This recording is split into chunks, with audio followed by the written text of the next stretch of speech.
Hello, I'm Rick Cutter, and thank you for joining us for the Digital and Cloud Summit for Utilities. Today, we are in conversation with David Greenberg from ESC. How are you, sir? Hi, I'm good. How are you? Doing well, doing well. Thank you so much for your time today, and look forward to our conversation here. Absolutely. David, tell me a little bit of how you found your way over to ESC. Well, it's been quite a long journey, actually. I started my career on the screaming, yelling trading floor of the New York Mercantile Exchange many years ago. Probably the last generation of that, and it was probably the antithesis of where I am today because it's the bottom rung of technology, especially even in the financial world. Screaming, yelling, hand signals. I went from there to actually run an exchange in Ireland, then went into investment banking in London, worked on other trading floors there. And then in 2008, I got the $76 million margin call from Lehman Brothers and decided I'm out and went to consulting. So I was at Accenture and PwC here in Los Angeles, and then eventually made my way into utilities through a SaaS provider for customer engagement and self-service portals. And now here I am at ESC, where we're very focused on the overall utility customer experience. I didn't realize you're in LA as well. We'll have to do lunch one of these days. Absolutely. Got to wear a mask still. For sure, and we'll be 10 feet apart, no doubt. Tell me a little bit about your role at ESC and what you do there for those guys. Sure. So I'm the Senior Vice President of Global Operations and Delivery. So all projects roll up to me, and then the overall general operations of the company, ensuring business process optimization and running of HR, et cetera, is also under me. So I'm currently quite busy with building out our operations in Latin America, building offices in Colombia, Brazil, and also looking to hire and build service centers in other parts of the Caribbean, and then managing my delivery teams in India, Philippines, Latin America, all throughout the US, in Canada. So I think actually, I don't know if it's going to be one of the questions you can ask me, Rick, but if you were to ask me what is the biggest challenge I have on a daily basis, it's figuring out what time zone I'm operating in at any given point in time. So, or what language I should be learning to communicate more effectively. Well, I thought I had it bad living on the West Coast with East Coasters, but you got me beat with the time zone thing. We honestly, at being in LA, we are at the end of the world. I think the only people who have it worse than us is Hawaii. So I would never want to be a consultant in Hawaii. I think you're right. I think you're right.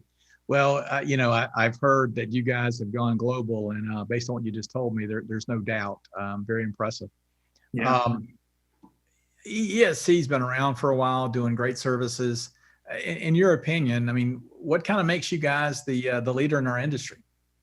Yeah, so I guess it has been a while now. Over 11 years, we're now servicing 55 million customers globally, which is extremely exciting. And on top of that, of those 55 million customers, the projects that we've run to service those customers have been 100% successful. So I think it would be very hard to find any other company that could say they have 100% referenceable client base. Any of our clients will happily talk to you, which is, I think, super exciting. The other thing that truly makes us, really cutting edge is our dedication to the cloud.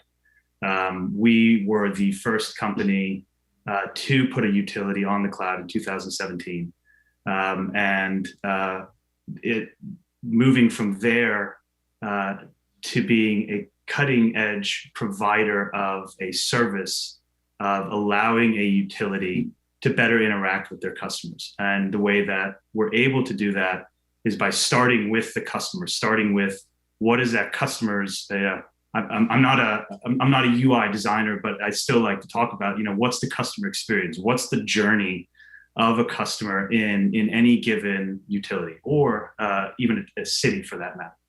And so starting there, understanding what is this customer or citizen's need, and then looking at it from a community perspective, and then focusing on the technology. How can we leverage technology? How do we then put that on the cloud to enable that journey. And I don't think any other companies are doing that at the moment. I think other companies are really focused on, we have this nifty toy that I want to put on the cloud, which is great. But you got to start with what's the problem first, and what is the issue we're trying to solve, and then leverage the technology to really make that happen. And that's what I'm really proud of for us. In doing my research for our interview today, I remember reading about something called Smart City you guys are doing. Can you tell me more about that? Oh yeah, absolutely. So when I was talking earlier about the experience of a citizen and not just a utility. So obviously we're very focused on utilities, but we also now have a smart city offering, which is largely the same concept, where we are now again focusing on the community first. Taking some use cases as examples. So I'm a citizen. I moved into a town, and I need to connect my water. I need to pay my parking bill. I need to get my dog license. I need to find a mover, somebody to mow my lawn. Wouldn't it be great if I had a single portal to do all that? And then as a city, wouldn't it be great if I had the architecture in the background to knit that all together to be able to provide the portal? Because the portal at the end of the day is just a nifty little website, but it's all the coordination in the background behind that, between the utilities, the field service workers, the human resources in town, the police, the people providing permits, et cetera. That there's huge coordination. And so we actually have a couple projects going on at the moment where we are actually implementing this concept of the smart city on a completely unified platform using a completely unified methodology that makes it very simple, well, nothing really simple, but certainly makes it simpler to implement by taking a single approach to really, again, starting with the community, looking at what they need and making it and just throwing it on the cloud and delivering just constant value. It makes it a lot easier when you start with what people need as opposed to let's just focus on technology and get it up there. The cloud is what enables that. So ultimately, at the end of the day, we're building, almost like an Amazon for a city. Everything that you need is in one place, from a customer side and from a city side, having everything in one place in terms of technology and back-end support, which is really exciting. It sounds exciting, and you guys have got a lot of tools in the bag, man. It sounds fantastic. Based on your experience, you guys have done a lot of items. What do you think utilities should be doing today to get prepared for the future? I mean, that's an easy one. You have to go to the cloud. There's no, sorry, shameless plug, but it's true. There's no other option than going to the cloud. And 2019, 2020 has proved that. It has, and I hate to take a step back and go down the white rabbit hole of let's talk about buzzwords and then we can talk about the cloud, because over the years, being a consultant, we love our buzzwords. Actually, the best buzzword I ever had, just as a side point, was delivery variance, which basically meant we're running late. Best buzzword ever. But from a buzzword in terms of what we're selling, consultants like to sell for years CRM. And then it was digital, it was customer engagement. And then it turned into now digital transformation. Everybody's selling digital transformation, blockchain. Let's just think of, let's throw words out there and sell it. But what does digital transformation actually mean? And in 2020, that definition was thrust into our face, where you can have, the best servers you want in the world. You can have them on premise. You can come up with the best disaster recovery plan, come up with a server farm that's somewhere over there and all these things. But what happens when COVID hits? Is there anybody in the office to actually manage those servers? No. So what 2020 did was it wedged a huge gap right in between disaster recovery and business continuity planning. And the difference between the two is now business continuity planning, it means how will I continue business when I can't be in the office? And what is the enabler of that? Rick, what's the word? Cloud.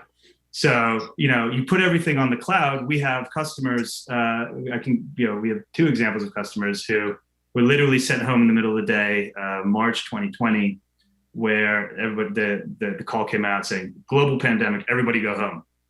So everybody went home, and 20 minutes later it was back to business as usual because they had laptops, and those laptops connected to their cloud instance. They were able to pick up the phones, and their customer service representatives were able to just continue business as normal. Whereas if we were in disaster recovery, we'd have all this song and dance and flipping of switches and levers to go to different data centers, and it's impossible. So that you have to go to cloud. There's no way around it.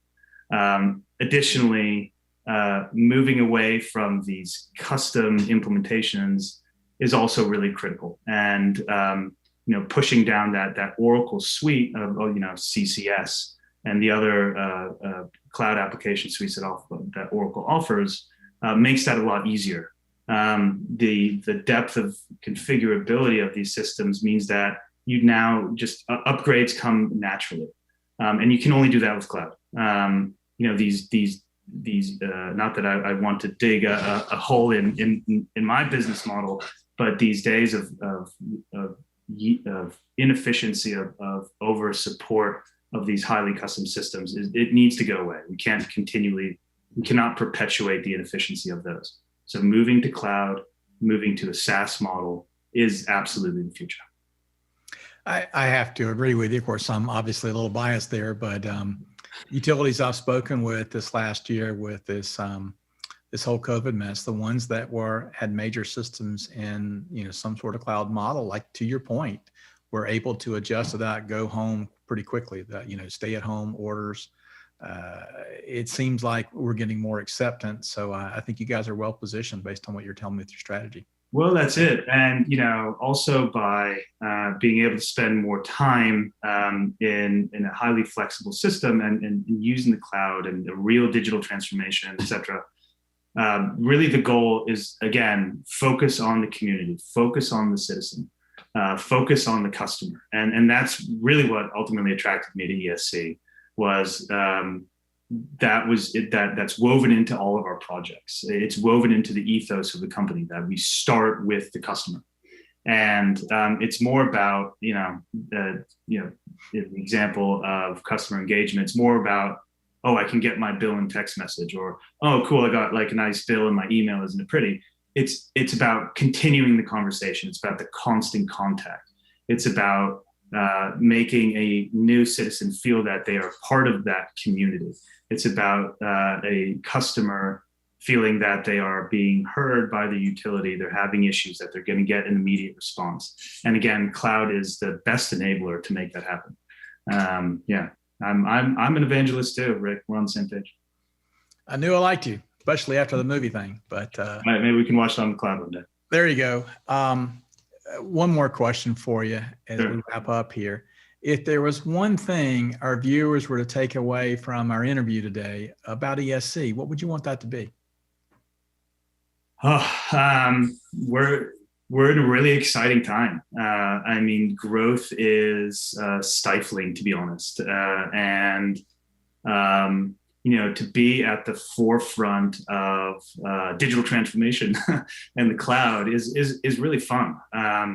And it's putting us into parts of the world where there's so much white space in this arena, where you're implementing technology that is like literally replacing paper and pen, and that includes the US, by the way. We have some customers there with really exciting technology, and it's not like you're going from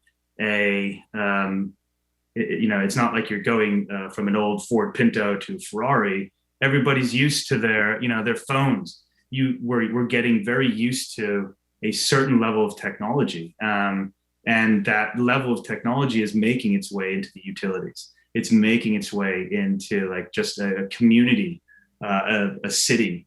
You expect things to be able to happen at the touch of a button, and the utility is now starting to hear that. And to be at the forefront there is really exciting. And the other thing we actually didn't talk about was, the products that we're developing as ESC to enable that. to make integrating systems seamless, drag and drop. Having to spend 24 months to configure a system, no more. Having an out of the box electricity model, an out of the box gas model, an out of the box fully integrated system between customer engagement, workforce management, and the CIS. That's what excites me, is that it's moving the utilities almost decades ahead in a couple of years, and that's what really gets me going every day. That's what helps us recruit the best and the brightest to our team, because it's more than just implementing. It's more than just servicing. It's about being a thought leader and really trying to trailblaze down this industry where there's so much open space and people are starting to listen. I love it. That's why I wake up at 4 a.m, Rick. So if you do want to meet up here in LA, I go for a jog every day at 4:15. I'll meet you down here at the hill. 4:15 a.m. or p.m.? Oh, a.m. 4:15 is when I do my CrossFit. Well, I certainly could use the jog, no doubt about that. Maybe one of these days I'll meet you at Runyon Canyon or something, Absolutely. But I appreciate everything you had to say, and I'm going to come by your booth and try and learn a little bit more. So hopefully our audience will do the same. But really appreciate you, David, for being here today. Thank you for the time. Great to learn more about ESC, the global business that you guys have. That's pretty impressive. And I'm sure our attendees will be excited to learn more about you guys. Yeah. And, thanks again, David, for being a sponsor for Cloud for Utilities. And we hope you get a lot out of being a partner this week. Thank you. Absolutely. Thank you for having me.